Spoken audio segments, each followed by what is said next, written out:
this too. It's time to get you something essential to rock on to the break of day, to the break of dawn. And this world is born. This is life, and this is a gift by God for me to look inside when I breathe. Take it higher, higher, breathe. And this is a gift by God for me to look inside as I breathe. Inhale, exhale, inhale, exhale, y'all. And this is a gift by God for me to look inside as I explore inside the core of my being, much more begins to form as I get beyond the physical and get warm. From energy within the key lies to the bliss I seek. And once I'm there inside this prayer, my truth gets to speak. And I refuse to think, just witness myself. From my next breath to a tingle my hand felt when I feel. It's Anthony Large, so known as Big Song. I'm in direct downtown Detroit, Michigan. It's Theorematic. Word up. Party's hard until I get quiet. No timeline, just white light in me and thick silence. Till I'm feeling so centered I can enter back in. I remember, I think it was like the first electronic music festival, the first festival that they had. We were just kind of walking through, me, Rock, and I think Rock and L were walking through the festival. And yeah, this young lady ran up on us and she was like, you know, just kind of recognizing, like, you know, y'all the Breakfast Club, right? I'm like, oh yeah, for sure, you know, we kicking it. She was like, yeah, somebody I go to school with put me up on y'all music. And I'm like, you know, well, where you from? She's like, Chicago. And you know, this is like pre-internet, you know what I mean? So it was like, Chicago, for real? She's like, yeah. So I'm like, okay, that's dope. And she was telling us that her roommates were actually from Seattle. So I'm like, so some people from Seattle put you up on some music in Chicago, you know what I mean? Like, that's crazy, you know what I mean? And that's when it really kind of turned, like, yo, we done kind of left here, you know what I mean? Like, unintentionally, like totally out of, you know, slanging cassettes off the hip, you know, just in the places that we hang at. So that's when it was, made us look at it kind of different, you know what I mean? Like, dang, let's see who we could reach outside of Detroit and see, you know, see what they. This is probably around the time that the scene would be the one thing on the tube. You can see all the things the young people would do in the D where I reside daily. Bio kind of walks from, you know, that point, I guess. So like being a kid growing up in the 7 Mile Southfield area, Detroit, West Side. I had a homeboy named Dion. You know what I'm saying? That kind of, we ushered in like learning how to rhyme together, you know what I'm saying? And that just kind of spoke to going from there to now I want to rhyme all the time. All I'm thinking about is like, you know, buying new tapes, you know what I'm saying? And as things started to progress, you know, just getting more heavily influenced on the rap side of things. So I started kind of hanging out in those circles. Getting to high school, I went to Borges. It was guys who I went to high school with, like Rock went to Borges, Dwelly went to Borges. You know what I mean? And we just kind of formed a little camaraderie with the artists there. You know, beating them. You know, same typical story. Lunch table, outside recess. You know, wherever we could just really get it in, just getting it in. Rock was always forward thinking. We would do these talent shows. At one point, he was like, we used to do talent shows over like, you know, other instrumentals, Redman instrumentals and that kind of thing. And at some point he was like, you know, it'd be dope if we just go into the studio and kind of did our own thing. You know what I'm saying? We had to be about 17, I guess, 16, 17. And we went to Nation Studios, my man Ivy Duncan, who runs Mix Factory now. But went to his crib over off Finkel and Hubble, started recording songs there. And just learning how to work the equipment. I remember walking in the studio for the first time and just seeing the meter bridge. He was working on something, and you could see the levels and all of that jumping on the meter bridge. And I'm like, dog, I can do this from now on out. This is it. You know what I'm saying? Like just learning what this is, learning what the ASR was, or you know, the NPCs and all of that. Like, and we spent a great deal of time just kind of sleeping in there. You know what I mean? Where I wake up and go to work the next day, come back, right back to the studio. And yeah, from there, we were in the studio more than we were like out and about the community. Like I didn't know much about the hip hop community that was going on until like after high school. Got out of high school, Tarak went to school with a young lady who, one of the Detroit artists from back in that time named Bittersweet. And he brought her to the studio one day, and she really took interest in what we were doing, you know what I mean? And was like, yo, y'all should. She was the one who acclimated us to the hip hop shop in St. Andrews and, you know, just what was going on in the city, you know what I mean? So I remember I used to work on Saturdays, so at some point, you know, I really didn't take any interest in it initially, you know what I mean? But at some point, you know, she talked me into it. I'm like, I'm gonna go up there, and just went up there for the first time, and it just kind of felt like home, you know what I'm saying? Like, that's where I met everybody, you know what I mean? And that's really where it kind of started. Like, every Saturday is that. Every Friday is Drew's, every Saturday is that, until it changed. And then, like, at that point, I was in the know enough to, you know, be where it's supposed to be happening, you know what I mean?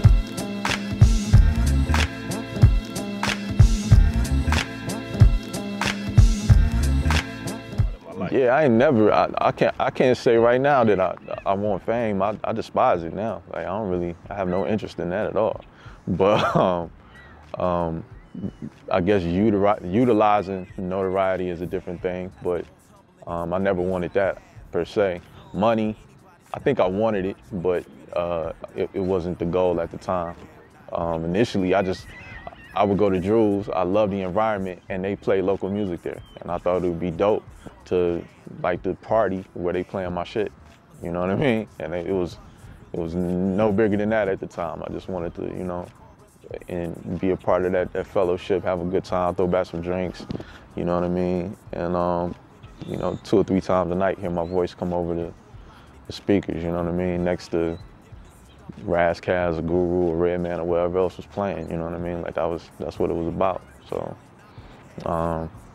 eventually it grew into, you know, seeing it differently, you know, seeing people take to it and feel a different kind of way about it, you know what I mean? It changed, but from the jump it was just for the love, man, just for the, you know, for the fellowship of it all. You cue the camera and the lights for me, no more bullshit, open mics for me, we're all the real art. It's crazy. It's crazy. It's absolutely crazy because like timelines and deadlines, I would think this one is happening first, so I try to hold off on the EP, and then things would happen with the Big Shoes record that would change the timeline. So it just got to a point where I was like, you know what? I'm just pushing the button on everything, and whatever falls, it falls how it falls. You know what I mean? And it just so happens that now, the irony of it, they're kind of like happening at the same time. So I got an EP called Elbowroom for Brainwork, which is it's kind of a derivative of an album that I was working on like a while ago. And you know, it kind of left a lasting impression on me of some music that I kind of sat on for a minute that I really couldn't let go of just because of what it represents in terms of what I've been going through life-wise, and just the transformation and the time. It's just like the timing of it. It just felt synchronized in what's happening now. So I picked it up, and you know, that's currently what we're doing now. I just dropped a video for the Caviar and Sardines joint, which features Quelle in Denmark and Quelle Chris and Denmark Vesey, and you know, been getting great response with that. So we kind of taking some steps to do the next 2 or 3 things off of that record, but the Big Shoes thing is happening like right now too. So that's probably June. The EP, it's probably June. You know what I'm saying? Like they gonna bump heads somewhere, but I think the EP might be May actually, and then Big Shoes is June. But all of that stuff is happening now. Like we're shooting videos for both, we're doing, you know, trying to create content for both and all of that. So you'll see stuff pop up. I kind of put a little post. I had to put like a informative post. Like if this is coming across really kind of schizophrenic, it's just because it's a lot. You know what I mean? Like I'm gonna throw something out and kind of point you in the direction of one record, and then the very next day I'll be pointing you in the opposite direction with another one. But it's all material that I'm really proud of at this point. So it just feels good to just to be, you know, as much content as possible and just making it available for people. See, the way I see it, you can talk about it, then be about it, or you could be about it, then talk about it. But either way, if you about it, don't matter how you go about it. I think it's talent. It might be talent. I think I wouldn't necessarily. I think flow is part of it. I also think content is part of it too. You know, I think a lot of times, you know, we grow. Everybody grows. So what you might be feeling at one point in time, one season, your whole philosophy on it might be totally different 3 seasons from now. So, and then somebody else might be growing into what you were talking about prior. So I think, you know, certain people catch on to certain things when they're ready for it. And I feel like I do my best to try to create music to start provoking. You know what I'm saying? I want you to catch it, so I don't want to go over your head too much. But at the same time, I want you to have to listen though. I want you to have to really kind of tune in and, you know, see what it's about. So, you know, once you get to a certain place, I feel like, of having somebody's attention, it makes them kind of delve in for themselves and go, you know, do the research and study and maybe go back and check out previous catalog or future catalog, depending on when they caught on to it at. And I just keep trying to lead them breadcrumbs, man. Like, that's my objective. And I think, and not taking no shorts, you know what I'm saying? So that's where the talent part of it, I think, comes from, because I don't want to ever look back at a record and be like, you know, I didn't give it my all, you know what I mean? Like, I'm gonna give it my all. And, you know, having to be kind of good at it, I guess, you know what I mean? Having to be kind of good, people rock with it, it's a blessing. This moment certainly is far as rapping. I might as well see some fruits of labor. Been at it since Lonnie copped this Buick LeSabre. The game changed up, it's such a volatile nature. Yeah, it used to bother me. It used to bother me. I think like in my 30s, like in my mid-30s. But then when at this point, I just realized this is me, man. So regardless if I put out a record, I'm gonna be in the studio, you know what I mean? I'm gonna be tuned in to hip hop. I'm always looking at, you know, or listening for what's next, or, you know what I mean? The music that's coming out that I really do appreciate, I value it, you know what I'm saying? So, and as long as people value it, I'll release it. But even if it's not a release, it's me, man. It's just been me since I was 10, you know what I mean? Like, I literally been doing this since I was like 10, 11 years old.